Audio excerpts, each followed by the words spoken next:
Well, ordinarily before the elections, the INEC normally comes up with the guideline that will guide the processes of the election.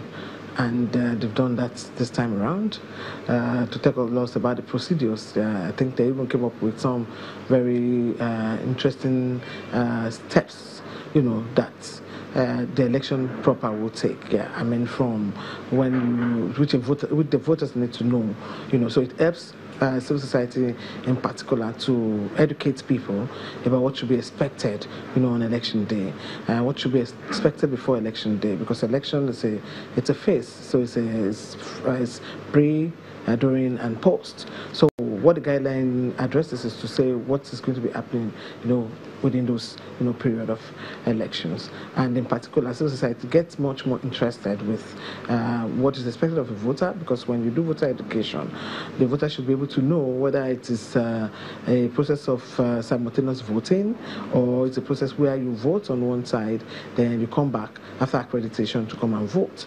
And I think that that's one of the areas that the IPAC and political parties seem to have some issues in terms of whether the election should be simultaneous with the accreditation, which is what has taken place in the recent elections, particularly the off-cycle elections, and which to some of us are quite innovative, because what that has helped people to do is, rather than having people staying at the polling center, from morning till evening, where you first do accreditation, then you come back later, to vote. What that allows you is to get your name accredited, the smart card reads your permanent voter's card, you go to the cubicle, then they give you your ballot paper, you go to the cubicle, you vote, then you drop it in the ballot box.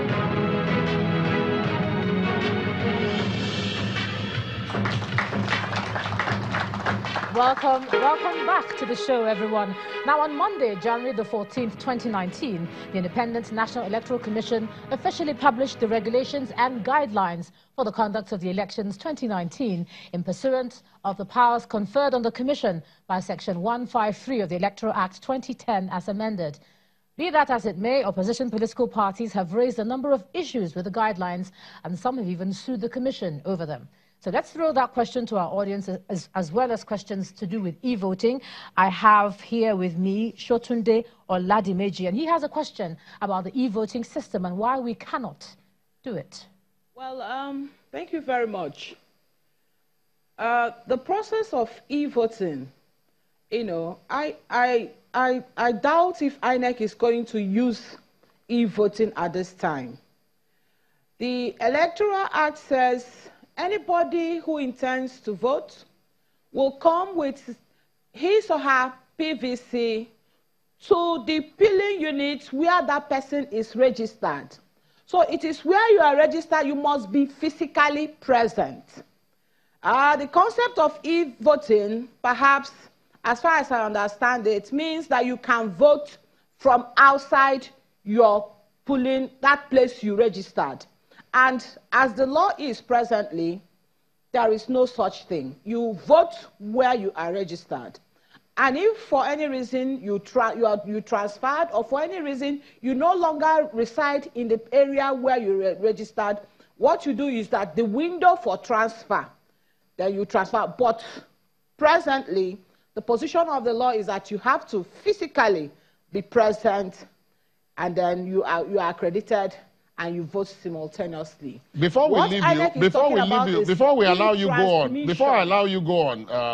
on this, I want you to talk a little bit about your own experience with PVC collection. What was your experience with that? Apart from the whole issue of the fact that you are in the election situation room, and maybe you also used leg. Did you? Did you have to resort to the use of leg, or were you able to collect yours? Remembering that you're on live television. Yes, Yeah. All right. At the Nigerian Civil Society Situation Room, which comprises of over 70 civil society groups, we monitored the continuous voter registration process. And across board, we got various reports from members of the public. Such reports are not different from what my sister expressed, you know. So all sorts of reports. And once these reports are flagged off, we saw INEC intervening, you know, to ensure that persons are promptly attended to, whether it was during the period of registration or during the period of collection. Overall, it was not an easy process, but we appreciate the steps INEC, you know, took to ensure that they bring it down to the grassroots. But one important thing is this: in spite of the beautiful intentions of INEC, people on the field who represent INEC still administer the justice of the PVC at their own pleasure. So what we observed throughout, collection and all that, is not different from what, you know, my sister in the studio, you know, said. And it's interesting that you're saying that, because Mr. Okoye is sitting just beside you there, and we have two people who have said the same thing about that process. I mean, let me let you respond to that first of all, to say that beautiful plan, it appears not to be, you know, be implemented the way you hope it will be. And how many days are we to the elections?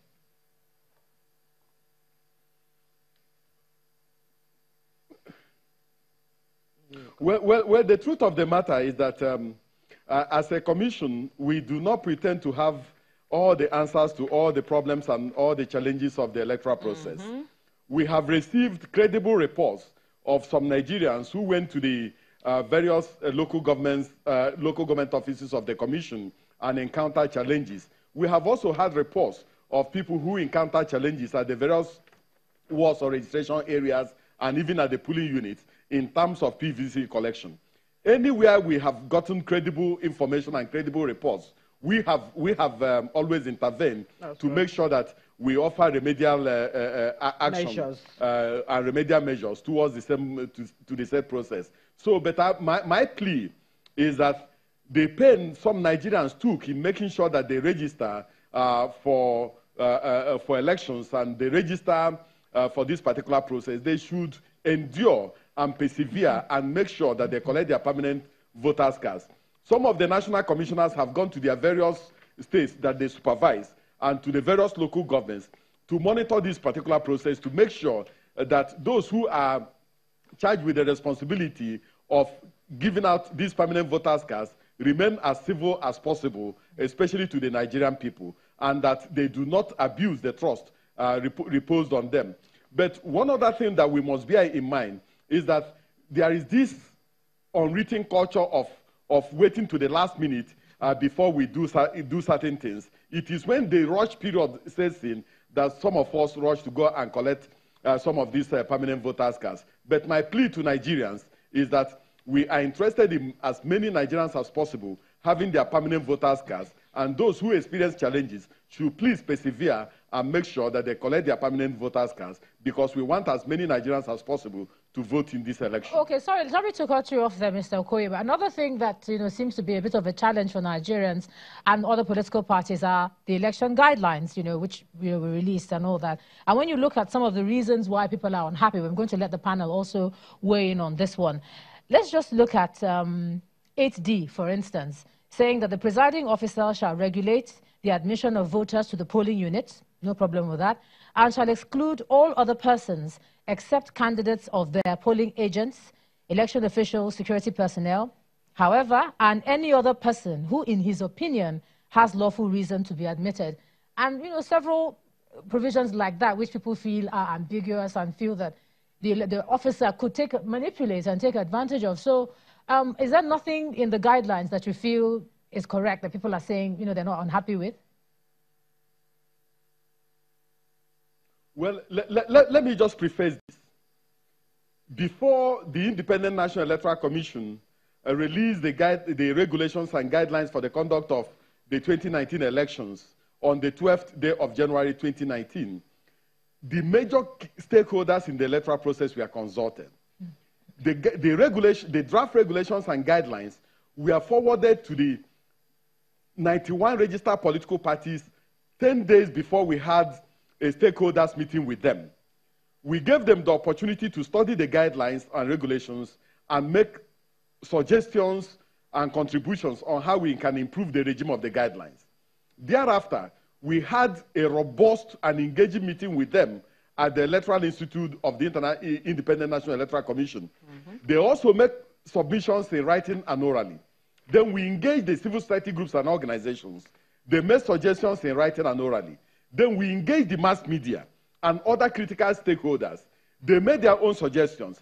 And then we found out that there were very useful suggestions that were made on how to improve the guidelines and how to make the guidelines user-friendly and how to give Nigerians a good voting experience on election day.